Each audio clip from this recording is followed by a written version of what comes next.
¿Qué te pareció el mensaje del rector el viernes, del rector Graue, sobre el caso de la ministra de la Corte, Yasmín Esquivel? Ciro, lo resumiría así: sí, no, pero quién sabe. Y sí, no, pero quién sabe. ¿Cuál es el sí? Dice sí hay alguna evidencia de que pudiera haber una situación de plagio o identidad. ¿No le quitabas alguna evidencia? Bueno, ¿no dijo sí hay plagio? Existe, lo dijo con claridad, por eso digo el sí. Existe una evidente identidad entre los dos materiales. También el hecho de que se le atribuye a la profesora otras tesis parecidas. Eso es el sí.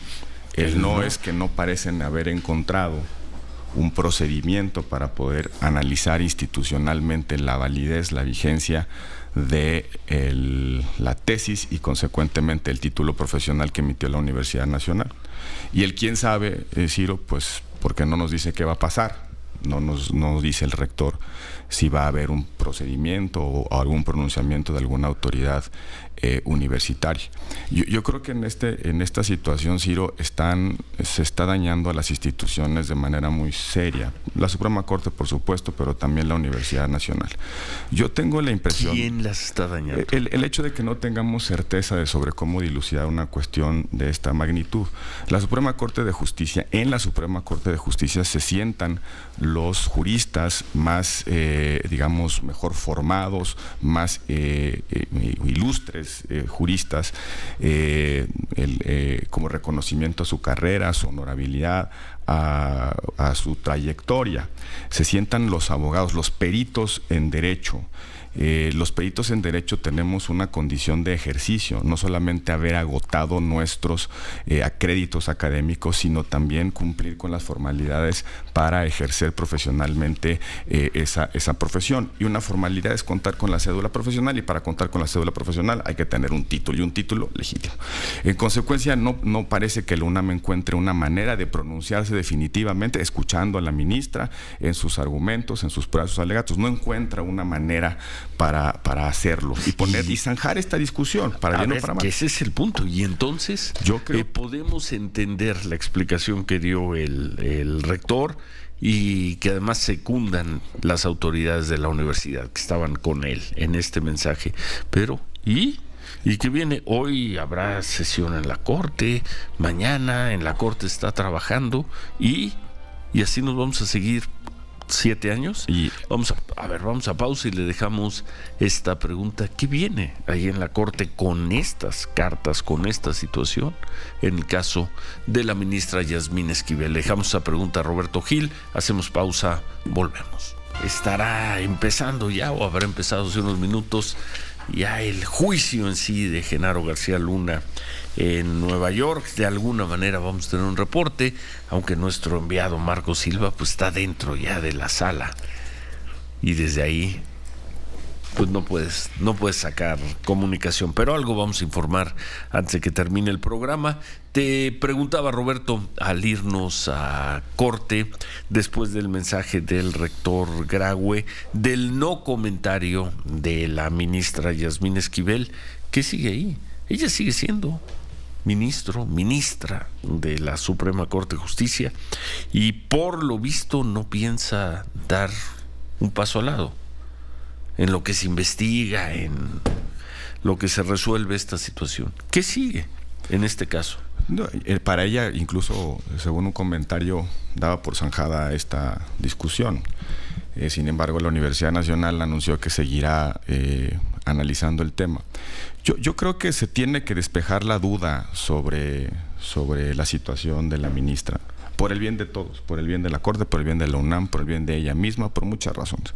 Yo creo que la UNAM debiera pensar en activar un procedimiento que está en la Ley de Profesiones, que es una ley... Activar un procedimiento que está en la Ley de Profesiones. ¿Y es? Dice el artículo 67 de la Ley de Profesiones que a instancia de parte interesada, que podría ser la Universidad Nacional, y previa audiencia de la persona, en este caso de la ministra, de la persona interesada, es posible revisar es posible, voy a leer textualmente, es posible anular el registro, la inscripción de un título profesional. ¿En qué caso, Ciro? La primera fracción dice error o falsedad en los documentos inscritos. La segunda, expedición del título sin los requisitos que establezca la ley. La tercera dice resolución de autoridad competente, que es por donde se ha bordado un poco los análisis en la opinión pública. De hecho, Germán Martínez escribía un texto el fin de semana sobre el tema y aducía esta facultad de este supuesto de autoridad competente para anular el registro de un título profesional. ¿Por qué pudiera ser este procedimiento? ¿Ante quién se lleva este procedimiento? Ante la Dirección General de Profesiones de la Secretaría de Educación Pública. Entonces la UNAM pudiera decir, yo soy parte interesada en resolver si esta situación es un plagio y si mi título profesional expedido, por tanto, acreditó las condiciones mínimas de validez, y que ante la Dirección de Profesiones de la SEP, la UNAM haga su propio planteamiento y la ministra se defienda. Creo que eso podría resolver en el corto plazo. Pues es decir, alguien tiene que ponerle punto final a esta discusión, o es sano para todos que la duda esté permeando. No. Y una cosa que me parece, Ciro, interesante también dejar en la mesa. Cuando sucedió estos supuestos hechos, cuando la señora ministra se estaba titulando, pues era una joven, me imagino tendría 21, 22 años. Lo que pudo haber sido un pecado de juventud, hoy se está convirtiendo en el pecado de una mujer que está sentada en la Suprema Corte de Justicia de la Nación.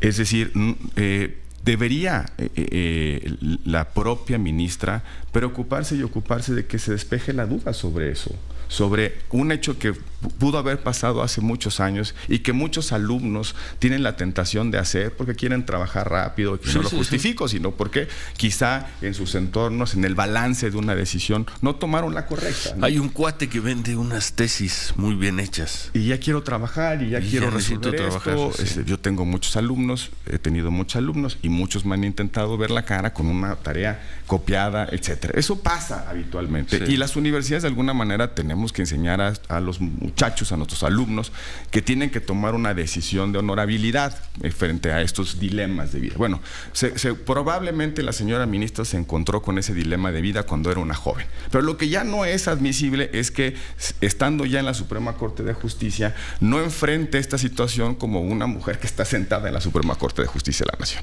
como una ministra de la Corte. Y no lo ha hecho. Y en no lo ha hecho. 4 o 5 semanas. Al contrario, bordando la teoría del complot, diciendo que todo es una falsedad, que son sus enemigos, que no, en fin, forzando a la fiscalía que hiciera algunas cosas, presionando a la persona que está involucrada, una serie de, a mi juicio, errores en la gestión de esto. Yo creo que hubiese sido más razonable decir, bueno, me están acusando de una cosa que hice a los 22 años, ¿no? Pero voy a enfrentar esta crisis con la madurez, la entereza de la que debiera tener una persona que está sentada en el máximo tribunal del país. Y por eso creo que deberían la UNAM y la señora y la Corte resolver esto de forma definitiva. ¿Hubo plagio o no hubo plagio? ¿Es competente la universidad o no? Si hubo plagio y la UNAM determina que lo hubo, ¿cuál es la consecuencia? Pues la consecuencia tiene que ser retirar el registro de esa tesis profesional y de ese título profesional expedido por la Universidad Nacional. Y eso sí lo prevé la ley. En cualquier momento un título puede dejar de ser inscrito para que esa persona no pueda seguir ejerciendo. Voy a poner el ejemplo más radical. Hay una persona que está ostentándose como cirujano cardiólogo. Sí. Y con esa patente tiene su consultorio y va a los hospitales y abre el pecho y saca corazones o cura los corazones. Sí, sí. Y de repente nos damos cuenta que esa persona no cumplió con los requisitos establecidos. ¿Se vale decir no hay vía? ¿No puedo revisar si el título fue expedido? Ya no podemos hacer nada. No puedo hacer nada, ni como comunidad universitaria, ni como universidad, ni como autoridad administrativa. ¿O vamos a explorar a ver qué podemos hacer? O ya por el paso del tiempo, como esta ocurrencia de la iniciativa de Morena, de vamos a ponerle un plazo de 5 años para si al 5º año se da uno cuenta que existió una condición de invalidez del título profesional, pues en ese momento ya, hasta ese momento lo podemos averiguar y después ya no. Entonces el cardiólogo va a seguir operando corazones hasta que lo cachen, ¿no? Yo creo que es de mucha seriedad lo que está pasando. No es cualquier cargo, es la ministra de la Suprema Corte de Justicia de la Nación, que firma sentencias que ponen fin a disputas e interpretan el derecho. Y para ejercer el derecho en este país uno debe tener una cédula profesional, salvo en materia penal, que no se puede hacer acompañar de abogado de confianza, aunque no lo sea. Pero en la corte, en el litigio al Poder Judicial, si yo quiero litigar en el Poder Judicial, tengo que escribir mi cédula. Y en algún momento, si cometo alguna violación al Código de Conducta, me pueden retirar la inscripción de mi cédula en el Poder Judicial y no puedo litigar. Aquí hay una duda política, institucional, no solamente personal, y esa es la que se tiene que dilucidar. No encuentran en la universidad el procedimiento, pues exploren el 67, a lo mejor ahí lo encuentran, que es ante la autoridad administrativa que certificó el expediente académico de la entonces alumna y le dio un patente, una autorización, una licencia, la cédula para poder ejercer. Ante esa autoridad habría que revisar si se cumplieron o no los requisitos. Yo creo que eso sería saludable para todos, especialmente para la propia ministra. Sí. Bueno, eso por lo que toca a la parte del procedimiento, el procedimiento ya para absolver de esto a la ministra Yasmín Esquivel o para quitarle el título, pero queda la otra parte, lo que hemos, al menos nosotros hemos dicho en este programa, la parte del decoro. La ministra sigue diciendo que ella no plagió una tesis, pero todas las evidencias, incluido lo que dijo el rector de su universidad el viernes, es que sí copió, sí plagió una tesis. Yo no he visto ese decoro de servidor público en cuestionamiento en la ministra Yasmín Esquivel, no lo he visto. No quiero ser tan radical como Germán Martínez, que se ha dicho en esa silla, alguien que compró una tesis puede vender sentencias. Alguien que compró una tesis venderá sentencias. No quiero llegar a ese extremo, pero sí está faltando esa parte, creo yo, del decoro. Y también, digamos, Perdón, Roberto, porque todos los elementos nos llevan a pensar que sí plagió. Y es esto de la pedagogía del ejemplo, ¿no? Sí. O sea, ¿cuántos muchachos se inscriben todos los años a estudiar Derecho? Muchachos de 20 años están empezando su carrera. Y de alguna manera, cuando se inscriben a la Facultad de Derecho, pues una de las rutas posibles es llegar a la Corte. Uno de los sueños. El ejemplo que se está dejando aquí es que uno puede llegar por vías oblicuas a la Corte. Y eso es lo que creo que no está bien. Sí. No está bien. Sí. Porque se nos puede hacer fácil en la época de juventud, de formación, que sí, hay un cuate que vende la tesis, no pasa nada, barato. Se la compro barato y ya resuelvo el problema, me pongo a trabajar y pasa. A lo mejor será un abogado destacadísimo porque se va a formar en la experiencia y a lo mejor, pero ya tiene en su haber una decisión incorrecta de vida. Y esa decisión incorrecta de vida genera luego desviaciones de comportamiento. Yo por eso creo que no podemos dejar que el ejemplo cunda.